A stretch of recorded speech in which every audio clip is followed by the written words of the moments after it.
पश्चिम बंगाल की शुभेंदु अधिकारी की सरकार ने मदरसों के कामकाज, उनके बुनियादी ढांचे और उनकी कानूनी स्थिति के बारे में व्यापक जानकारी प्राप्त करने के लिए राज्यव्यापी सर्वे शुरू किया है। जानकारी के मुताबिक सभी जिलाधिकारियों को इस मामले में 5 जुलाई तक डिटेल रिपोर्ट पेश करने का आदेश दिया गया है। इस सर्वे से सरकार को ये पता करने में भी मदद मिलेगी कि सभी मदरसे मौजूदा नियमों के अनुसार चल रहे हैं या नहीं, और ये भी कि उनके पास आवश्यक दस्तावेज मौजूद हैं या नहीं। इस मामले पर राजनीति भी लाजमी है। विपक्षी नेता इस पर क्या कुछ कह रहे हैं, सुनिए। बीजेपी का जब कोई मुख्यमंत्री बनता है तो उसके धर्म में है कि सबसे पहले मस्जिद पे हमला करो और मदरसों पे हमला करो। वही काम बंगाल के अंदर हो रहा है, लेकिन कभी भारतीय जनता पार्टी के इन नेताओं की ये हिम्मत नहीं है कि वो शिशु मंदिर पे सवाल उठाएं कि उनका रजिस्ट्रेशन है कि नहीं। उनकी हिम्मत नहीं है कि वो मंदिरों के बारे में पूछें कि रजिस्ट्रेशन है कि नहीं है। जो फुटपाथ पे बने हुए मंदिर हैं भारत के हर कोनों में, उसके बारे में सवाल उठाए, लेकिन मस्जिद पे सवाल उठाए। इसलिए मैं कहता हूँ कि भारतीय जनता पार्टी को खुल के कहना चाहिए कि हम मुसलमानों के खिलाफ हैं, मदरसों मस्जिदों के खिलाफ हैं, और हम ये काम करते हैं और करते रहेंगे।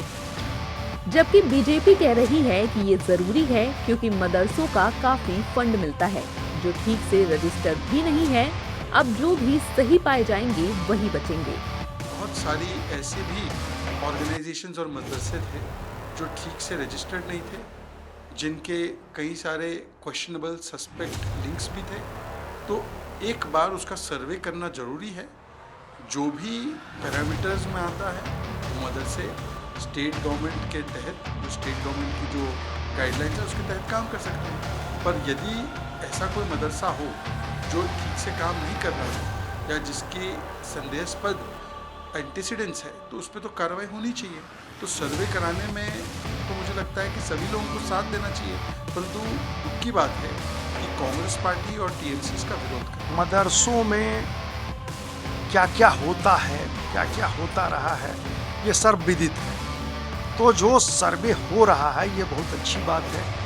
कौन से टीचर हैं, क्या क्वालिफिकेशन है, क्या आप पढ़ाते हैं, आपकी फंडिंग कहाँ से है, और आपके मदरसों में वाकई पढ़ाई होती है या कुछ अन्य काम भी होते हैं, देशद्रोही कुछ काम होते हैं। इन सब चीज़ का ये सामने आना चाहिए, इसलिए वो सर्वे बहुत आवश्यक था और सर्वे हो रहा है।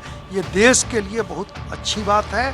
मैं समझता हूँ ये बहुत ही अच्छा निर्णय है पश्चिम बंगाल सरकार का। दरअसल इस प्रक्रिया का उद्देश्य मदरसा शिक्षा क्षेत्र में भविष्य की योजना बनाने में सहायता के लिए एक अपडेट डेटाबेस तैयार करना है। जानकारी के मुताबिक समीक्षा के दौरान पाई गई किसी भी अनियमितता या अनाधिकृत गतिविधि की अलग से जांच की जाएगी। हालांकि मदरसों द्वारा अपनाए जा रहे मौजूदा शैक्षणिक ढांचे या पाठ्यक्रम में बदलाव का कोई प्रस्ताव नहीं है।